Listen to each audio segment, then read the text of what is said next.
Hey fellas, welcome back to part 3 of the F4 Phantom build. In this exciting episode, I get some paint and decals on it, as you can see there. Now the tricolor camouflage scheme, or the SEA camo scheme, it's always been somewhat difficult for me to kind of wrap my head around trying to get it done right. So I think this is probably one of my better attempts at doing this scheme. As you can see, it's all in gloss coat. I got all the decals down, I put it in gloss coat, so I'm going to do a panel line wash. And I'll put a flat coat on it and do some weathering, but that will be in the next episode, depending on how much I film that, because when it gets to the weathering stage, I get kind of like bored with it and I kind of want to move on. So I don't know how much of that I'm going to film. I may just relax and do the weathering and stuff, and then maybe have like a final video out showing the results. I don't know. We'll see. But I think it's turned out pretty good. I'm really enjoying this build. I'm really enjoying painting it. I've got a stand here. I think you saw it on the last episode. But it's going to be sitting there like that. I may cut it down just a bit and maybe tilt my plane up some more. I don't know. We'll see. I usually figure that out later on. So anyway, oh, I forgot to sip my coffee. Oh, this one's for Todd. He complained in one of my videos recently about how I'm a big jerk face for sipping coffee. And so, hey, Todd Higginson, I don't know. Todd somebody. Here you go. Oh man, that's good. If you're at your modeling bench, go ahead and get a coffee and take a sip for Todd.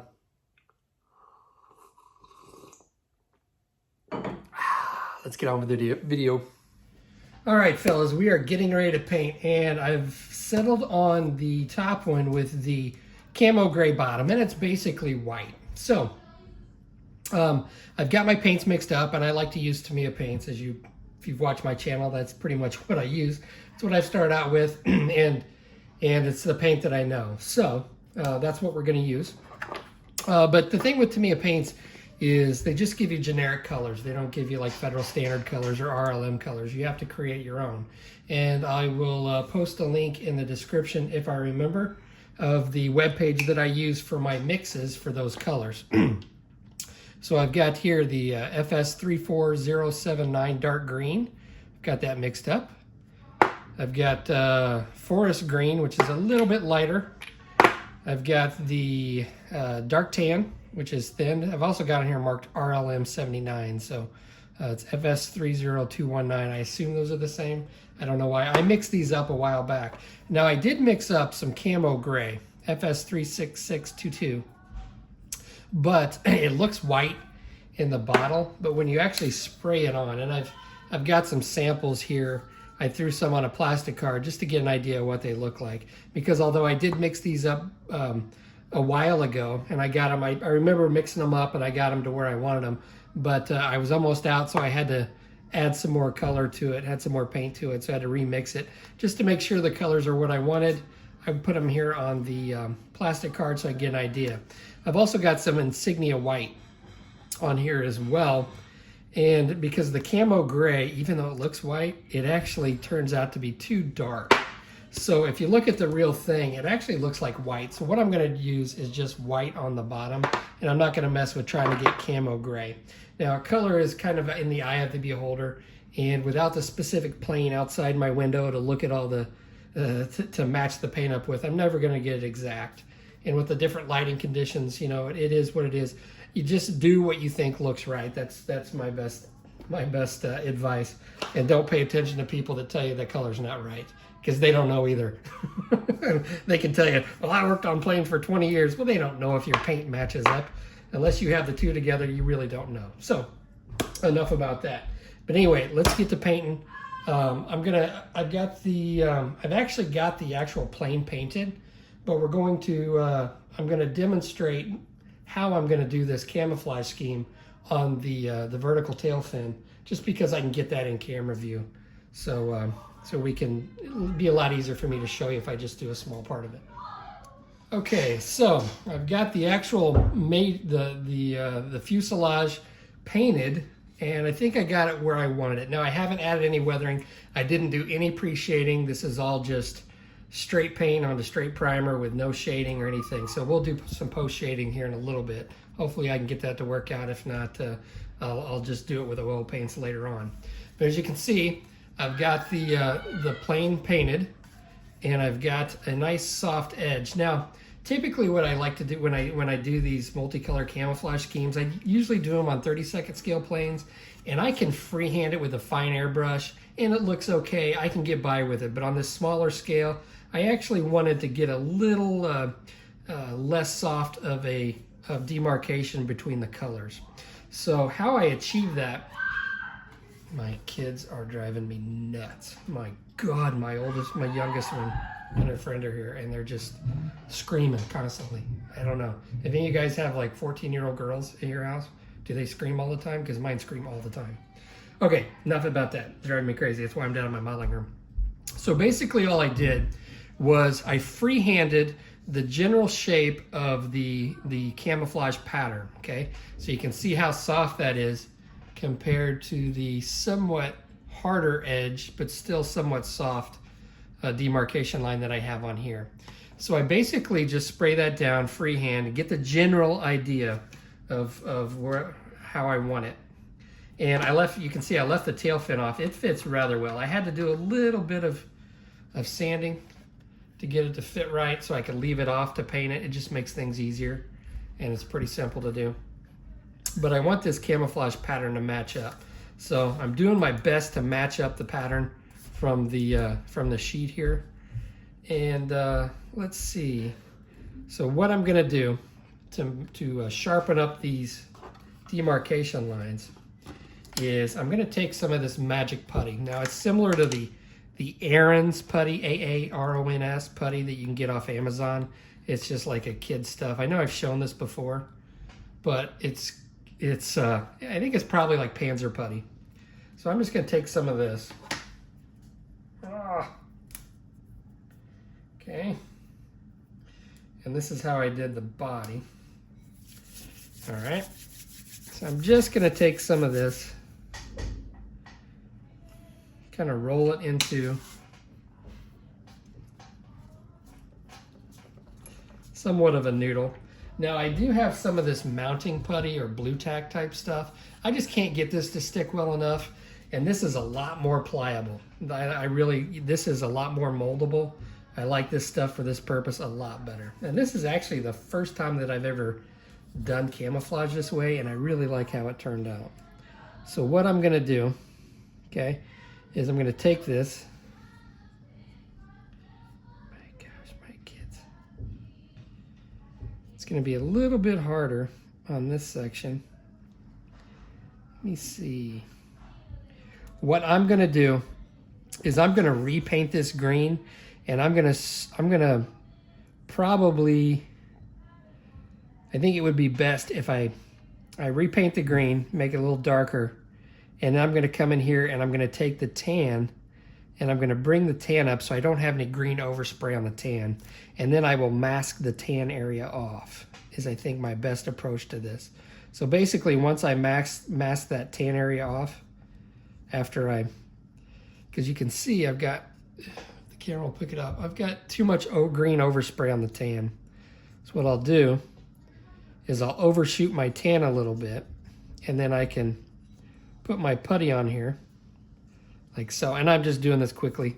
It's kind of messy. But I will bring my putty up, bring it up just like so, where I want it.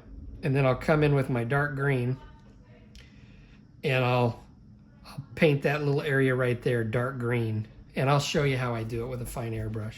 But just to give you an idea of what I'm doing. Let's check the other side. Let's see where we're at. Okay, so I really want this to match up, and I want it to match up with as close as possible to the picture. So I'm gonna have some work to do on this side to get it to where I want it. I probably need to bring this green up a little bit. Right there, which I can do that with my putty, and then I can mask off the top. Okay, I'm going to go ahead and grab my airbrush. Probably bring this up a little bit more. Maybe over a little bit more. And spray my tan. Okay, I'm going to get my tan and my green out, and we're going to go to work, fellas.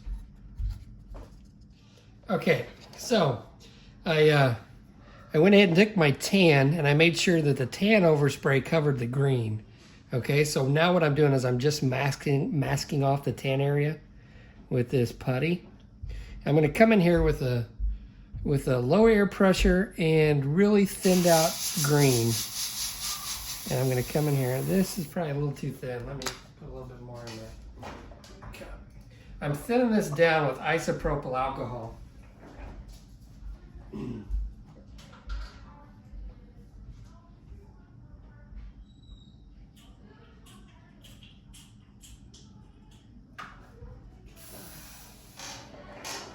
All right, so it was a little too thin, but I thin it out with isopropyl alcohol so I can get in here and I can spray really close and it dries really fast with the IPA so I don't get any runs. And I'm just gonna slowly come in here. Now I'm not coming in at an angle like this. I want a soft edge, so I'm coming along and hitting it straight on, just like so. And it's a little thick right here, and that's okay. It's not gonna be that big of a deal. But the thicker this putty is, the softer edge that I'm gonna get. And if you look at the Phantoms, sometimes they have like a soft edge in places and a less soft edge in other places. Just kind of the way it is. Okay. And when I do this, I always come back and I touch up and I redo, but that is going to give me that nice soft edge, okay? And if I calculated it out correctly, it should match up to the camouflage pattern that I have on here. Okay. It almost looks like I need to kind of clean up that edge as well. So we'll go ahead and do that while we're here. So I'm going to get right up to this thing. And this is one of those parts that may not even be noticeable, but we'll go ahead and do it anyway. I'm just going to take my putty.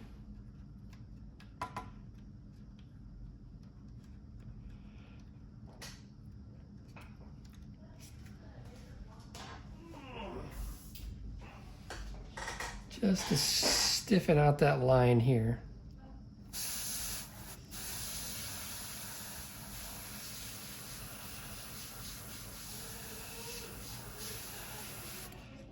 Okay.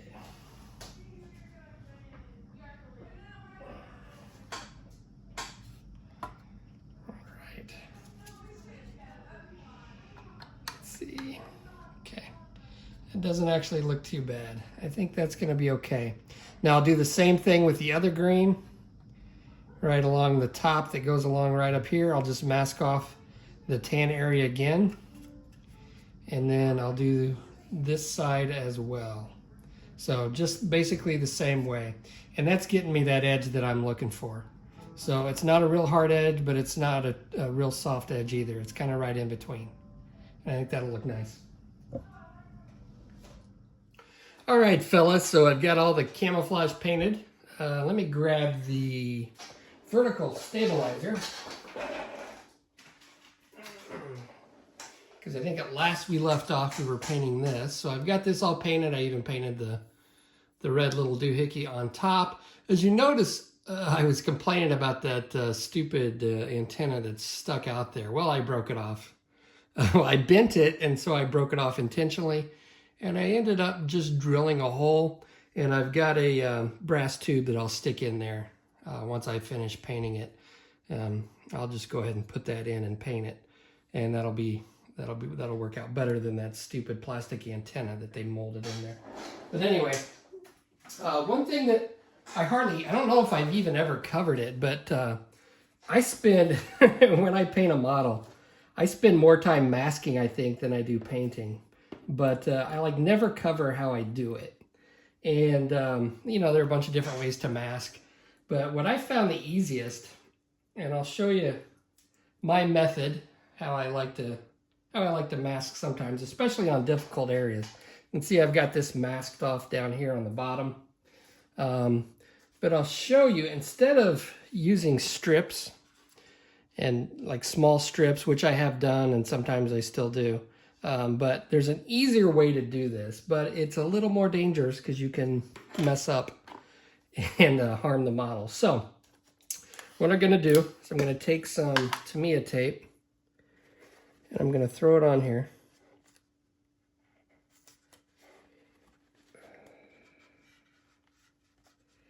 And I'm going to push it down real well.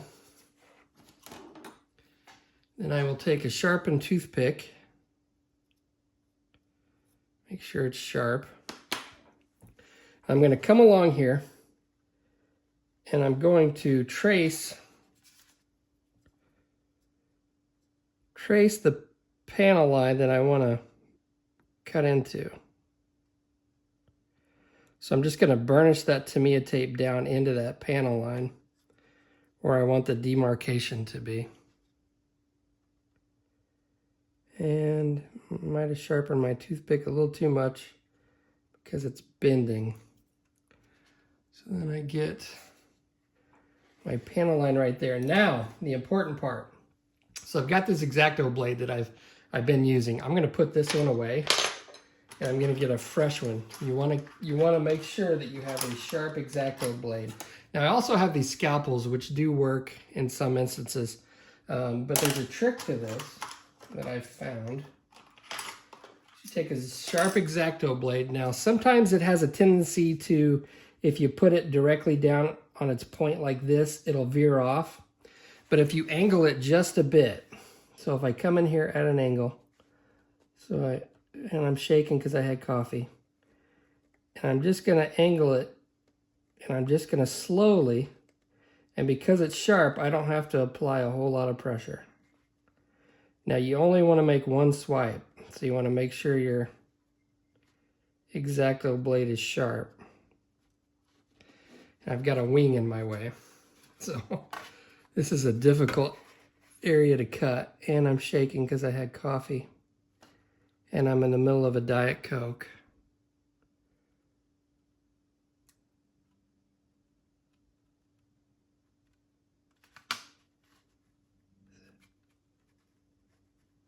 Okay.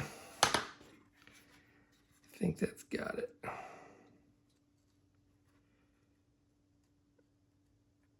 All right, perfectly. Now, if I had a dual X-Acto blade, it's not going to cut all the way through that Tamiya tape. And I'm going to get little burrs. So then, once I get that cut, I'm going to take my toothpick again. And I'm just going to come in here and I'm going to burnish that down in the panel line. Just like so. Okay. Now, that saved a whole lot of time cutting strips. Although I do have my Infinity cutting mat, which I cut strips on. But this is a nice, cleaner way. You just have to be really careful because you can mess up. And if you mess up, you're going to put, it's going to be a bad deal if you mess up doing it this way. But that's a little tip for you fellas on how I do a lot of my masking, and especially on these F4 Phantoms where I got to mask all this natural metal finish area off.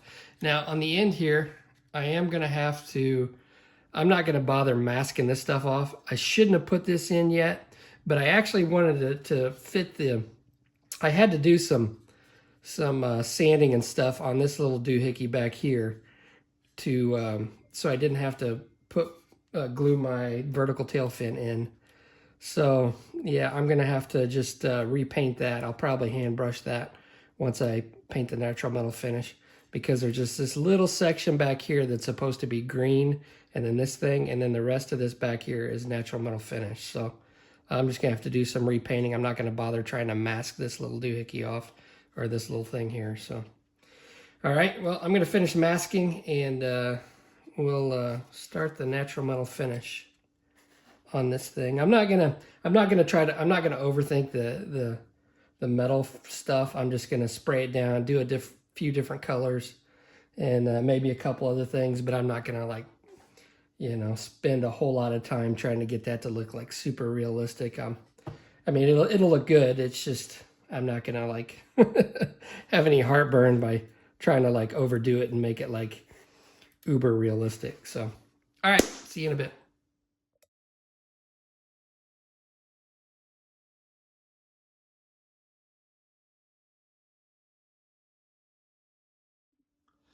All right, fellas. So I've got the natural metal finish put on, and it went down okay. I used basically 3 colors. Well, basically 2 metallic colors and then an exhaust color. So I sprayed down some gloss black, Mr. Color GX2, which is my favorite gloss black, and then sprayed down AK Extreme Metal Aluminum, and then masked off a couple areas with some post-it notes and sprayed some gunmetal just to vary up the color. And again, I didn't go hog wild with it. Now, then after that, I put a clear coat on it. I used Tamiya X22, really thinned with Mr. Color leveling thinner. And after I had sprayed it, I had moved one of these horizontal stabilizers back here, and it touched right along there and kind of made a little bit of a boo-boo, but it is what it is. It really didn't, I must have hit it just the right way because I don't think it really touches. I guess if you push in on it, it's probably what I did. But anyway, and then I sprayed some exhaust, basically a black blue from AK Extreme Metal right along here. I'll do some more oil work and maybe do a little bit more with that, but I think it looks okay. But now I'm laying down the decals. So I've got these SMH, whatever they are, decals, and they don't really quite match up because I don't know if they were specifically made for this exact kit. But the first one that I laid down was the mouth here, because I have never had any luck laying down decals for this, and I normally paint it. You can see there's a little bit of white. We'll touch up with some black right there. So they don't really line up as well as the sheet here shows it. So it just is what it is. But these actually didn't lay down too bad, and I'll show you how I'm doing this. So I've got my warm water here, and I've got some Solvaset back here. So I've got this shark mouth. I'm trying to lay this down. I'm trying to split the sheets here with how they have it on here, but it's really not lining up. Whether or not my paint's off, which I don't think it is. I think I've got my paint pretty close. But the end of the mouth should be up in the green, and that's just not happening if I line it up along the bottom the way it's supposed to be lined up. So it is what it is. It's just part of the deal when you get these aftermarket decals. They don't always exactly fit every kit. So we'll go ahead and put this in the warm water. And I've got my little homemade stand here made out of that foam stuff and some cushion. So these seem somewhat thick. Now I'm probably gonna have to move this off camera just a little bit to get it.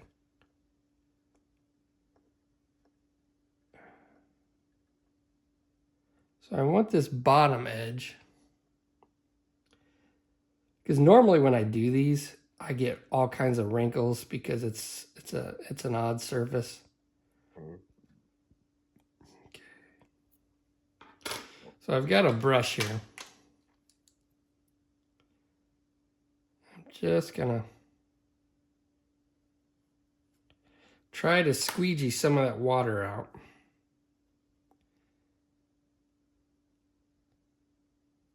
Now, I'm not putting down any micro sol or micro set yet, because I want to be able to move this around. I don't want it to immediately stick.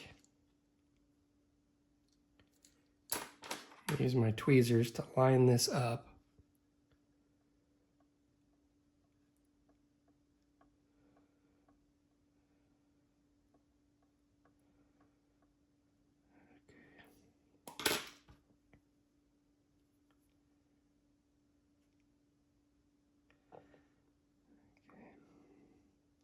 So the issue here, when I go to put this down, I've got this section right there that I want the decal to suck down into that crease, but it's going to pull everything else kind of cattywampus when I do that, if I get it down in there. So I'm just using my brush, trying to get it pretty close. And if I have to touch up some black areas, that's no big deal. But it's actually going down pretty well, okay? And I think that's about as well as I got it on the other side. They pretty much match up, I think. Yeah, they match up really well, actually. Okay, so what I'm going to do now is we're going to move over to the hairdryer. And I will switch the camera over. Oh, I have to unplug my phone. Hope I'm not making anybody thick. Okay, so I'm going to take my hairdryer, and I've got it on high heat, but it's set at like 125. Okay, and I'm going to keep my hand behind here so I can feel the heat, so I don't get it too hot and actually like destroy the plastic.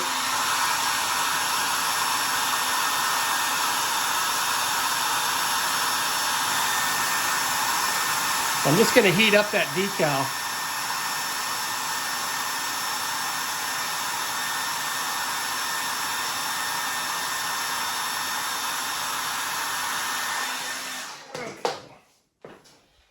I'll get my brush. I'm going to come in here and try to smooth out those wrinkles and get it down into that crease. And this is going to set that decal on there. So I want to try to get wrinkles as I see them. But that heat actually softens that decal. Makes it really soft, and I'm able to like just squeegee out those wrinkles, and it will conform and stretch into that crease. And the lighting's not real good right here for me. Okay, now it's not going to completely, these seem somewhat thick, but they conform pretty well. Now I am going to have to get in here, and I will do that a little bit later on, but I will cut into where the panel lines are through the decal. Go ahead and hit it again. And again, I got my hand behind here so I don't overheat the model, so I can feel how hot it gets.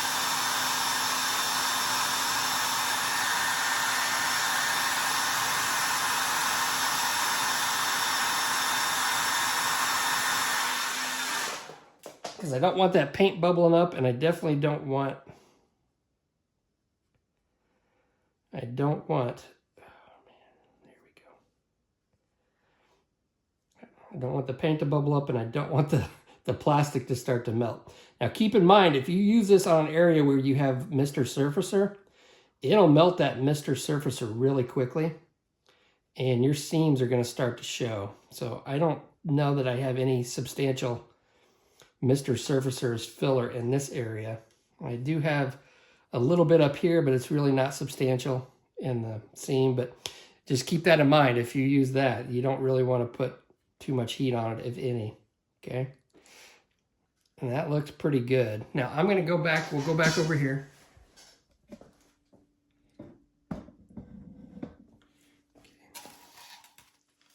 Okay. On my homemade stand. I'm going to take some Solvaset. I just like Solvaset, it's my favorite. And I know there are others. I've got a bunch of decal setting solutions, but I just like this the best. So I'm going to put this on here. And some decals, if you put this on here, you don't want to touch it afterwards. These seem to be somewhat okay.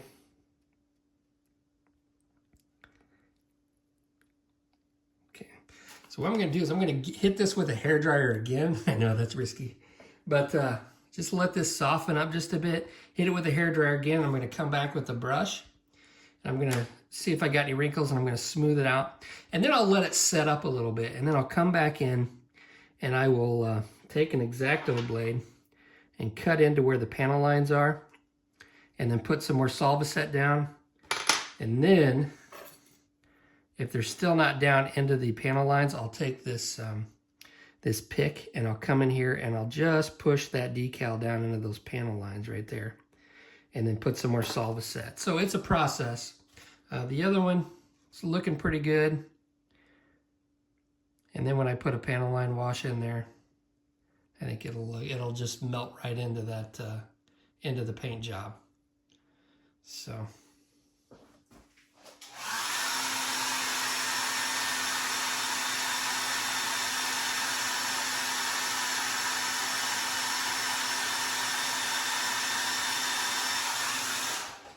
All right, get my brush. You always want to use a wet brush when you're doing this. Get that nice and soft, get that down into that crease, stretch it. All right. If I got any air bubbles, I'm trying to get those out. But if I do have air bubbles later on, which I don't think I will. Didn't have too many problems with it last time. You can come in and pop them and then put some Solvaset down. But that sometimes causes wrinkles. So I'll put some more Solvaset down and then I'm gonna leave this and then I'll come back and cut into the panel lines and we should be good. These actually went down really well.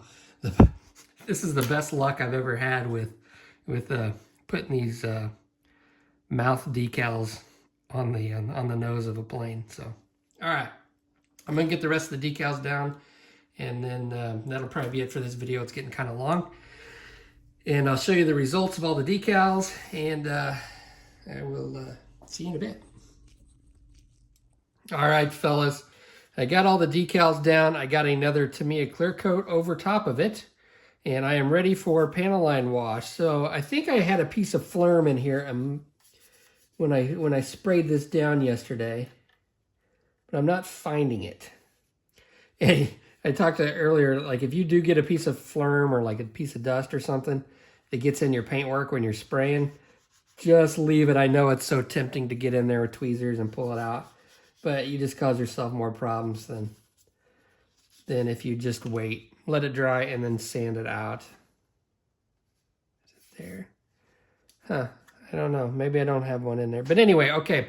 So the decals went down really well. I did use a mixture of the SMH decals and a few of the kit decals.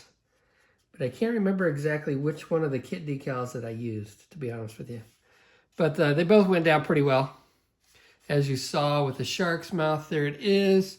After I had let this dry, I did notice that right along that crease in the black area, and the camera will probably not pick it up, it didn't quite suck down like it did the rest of the way. So all I did was just cut it, and then I repeated the process of putting some Solvaset on there and the hair dryer, and it sucked right down. I did have to do a little bit of touch-ups with some black, which you may not be able to, you probably can't notice. Oh no, I dropped the vertical tail fin. Oh, I hope I didn't break it. Let's see, did it break it? Oh no. I had it on there to show off. Like, hey, look at this, my vertical tail fin's pretty cool looking. And then I drop it, so. Here we go, that fits in there nice. If this turns out okay and I'm able to sell it, I may leave this off because that might make shipping easier, and then the person can just put that on. It may not even need glued. That fits so good. That would make my life easier, fellas. I mean, it is a little bit wobbly, but that's okay. All right, so anyway, that's enough on this episode. I am going to start my panel line wash here in a little bit. I don't know if I will film that because I don't know. It's not my favorite part of the build process or the model endeavor, but and I may just turn on some podcasts and listen to some podcasts or some music, some Kenny G, or I don't know, Bananarama for you guys that are older. Listen to some Bananarama or some Wham. Turn on some music, listen to some tunes, and do some stuff. Now I am going to do some shading with some oil paints too. So I'm just kind of rambling on here at the end of the video. Anyway, that's enough. I'm not real with it today. Kind of zoning out. So thanks for watching, fellas. I may flash up some pictures, and I will catch you on the next episode.